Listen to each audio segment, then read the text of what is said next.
Why do I keep borrowing money from friends and family days before payday? Every month around the 22nd of my account is dangerously low, and like clockwork, I have to borrow money to survive. I earn a decent salary, I don't gamble, and I have a full-time job. I make sure I always pay back and sometimes with interest, but the cycle never ends. This is becoming embarrassing and exhausting. I need to talk with Emma tomorrow after work. I earn more than her, but she seems to be put together financially, and it's exhausting. Hey Sarah, what's up?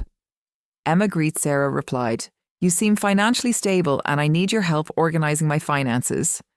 I don't mind coming over to your place this Saturday and we can discuss about your finances, Emma said. Sarah replied with enthusiasm, That would be awesome. Thank you, darling. As the two ladies hang out on Saturday, when Sa'a returns from her Saturday gig, Emma asks, Have you ever tracked where your money goes? Sarah pauses. Well, bills. You know what it is like living in Canada. Emma gives Sarah a simple task.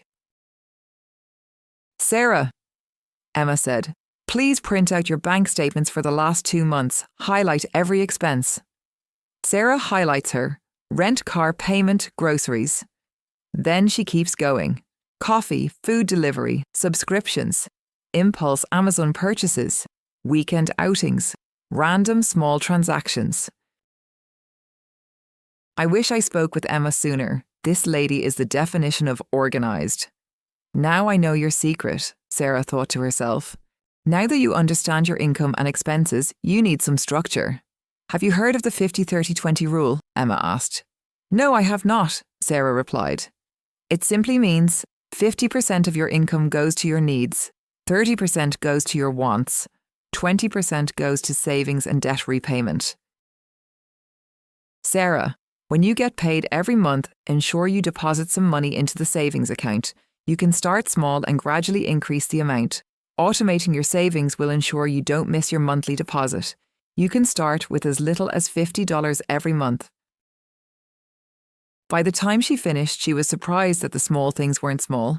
They were constant. The next Monday at work, Emma explains something simple. Sarah, you don't have a money problem, you have a direction problem. Follow these 3 steps and thank me later. The two ladies sit down to create a realistic budget, not extreme, not restrictive, just intentional. They also created a weekly spending limit for fun money. The next month felt different in a positive way for Sarah. She checked her bank account on the 23rd. She still had money, not a lot, but enough. She did not panic. She did not need to send a please, can you loan me $1,000 till payday message, and for the first time in years, she ended the month without asking anyone for financial help, and it felt powerful. Not because she earned more, but because she finally understood where her money went and gave each dollar a purpose. She realised it wasn't her salary, it wasn't bad luck, it wasn't inflation, it was purely lack of structure. Budgeting didn't restrict her life, it gave her control. The next day at work, the two ladies catch up. Thank you so much, Emma, you are a true friend, Sarah said. You are welcome, dear. I am glad the tips worked, Emma replied.